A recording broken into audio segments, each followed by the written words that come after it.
അതുകൊണ്ട് സഹോദരങ്ങളെ, പ്രാർത്ഥന ആരോടാണ് നിങ്ങൾ ചോദിച്ചാൽ അത് അള്ളാഹുവിനോട് മാത്രമാണെന്ന് പറയാനുള്ള ആയത്തുകളാണ് ഞാൻ നിങ്ങളെ കേൾപ്പിച്ചത്. ഇങ്ങനെ ഖുർആനിൽ എവിടെയെങ്കിലും അമ്പിയാക്കളോട് പ്രാർത്ഥിക്കൂ, സാലിഹീങ്ങളോട് പ്രാർത്ഥിക്കൂ, മഹാന്മാരോട് പ്രാർത്ഥിക്കൂ എന്നൊരു സൂചന നിങ്ങൾക്ക് കൊണ്ടുവരാൻ സാധിക്കുമോ? ഇലാ യൗമിൽ ഖിയാമ സഹോദരങ്ങളെ, നിങ്ങൾക്കതിന് സാധിക്കുകയില്ല.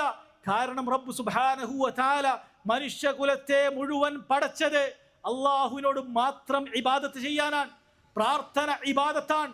അള്ളാഹു സുബ്ഹാനഹു വ തആലയോട് മാത്രം സഹായം തേടാനാണ്. അതുകൊണ്ട് വളരെ ഗൗരവത്തിൽ മനസ്സിലാക്കണം.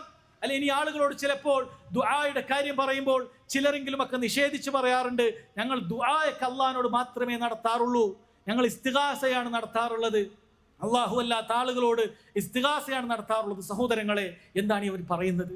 ഇസ്തിഗാസ എന്ന് പറയുന്ന വാചകത്തിന്റെ അർത്ഥം എന്താണ്? അല്ലാഹു സുബ്ഹാനഹു വ തആലയോട് നിനക്ക് അങ്ങേയറ്റം പ്രയാസമുണ്ടാകുന്ന സമയത്ത് നീ തേടുന്ന തേട്ടത്തിനല്ലേ ഇസ്തിഗാസ എന്ന് പറയുന്നത്? ആ ഇസ്തിഗാസ അത് അല്ലാഹു സുബ്ഹാനഹു വ തആലയോടല്ലാതെ മറ്റൊരാളോട് നിനക്ക് തേടാൻ സാധിക്കുക? റബ്ബ് സുബ്ഹാനഹു വ തആല വളരെ കൃത്യമായി പറയുന്നു, അമ്മൻ യുജീബുൽ മുൽത്തറ ഇദാ ദആഹ്.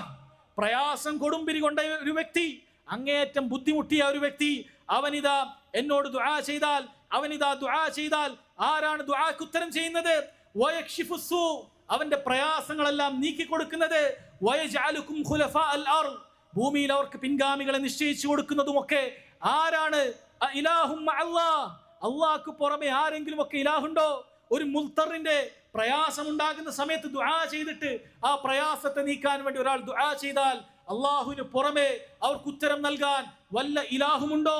ഖലീലം മാ തദക്കറൂൻ, കുറഞ്ഞ ആളുകളെ ചിന്തിക്കുന്നുള്ളൂ എന്ന് റബ്ബ് സുബ്ഹാനഹു വ തആല പറയാൻ. അതുകൊണ്ട് തന്നെ സഹോദരങ്ങളെ, ഏത് പ്രയാസം വന്നാലും നിങ്ങൾ വിളിക്കേണ്ടത് യാ അല്ലാഹ്, അല്ലാഹുവേ എൻ്റെ കാര്യം നീ നടത്തി തരണം, അല്ലാഹു എനിക്ക് പ്രയാസമുണ്ട്, അല്ലാഹു എനിക്ക് ബുദ്ധിമുട്ടുണ്ട്. അത് നിങ്ങളുടെ ഭൗതികമായ കാര്യങ്ങളാകട്ടെ, പരലോകത്തേക്ക് വേണ്ടി നിങ്ങൾ ചോദിക്കുന്ന തേട്ടങ്ങളാകട്ടെ, അല്ലാഹുവിനല്ലാതെ സഹോദരങ്ങളെ അതിന് സാധിക്കുകയില്ല. നോക്കൂ, നബി സല്ലല്ലാഹു അലൈഹി വസല്ലം നമ്മെ പഠിപ്പിച്ചു തന്നിട്ടുള്ള കാര്യം അതല്ലേ?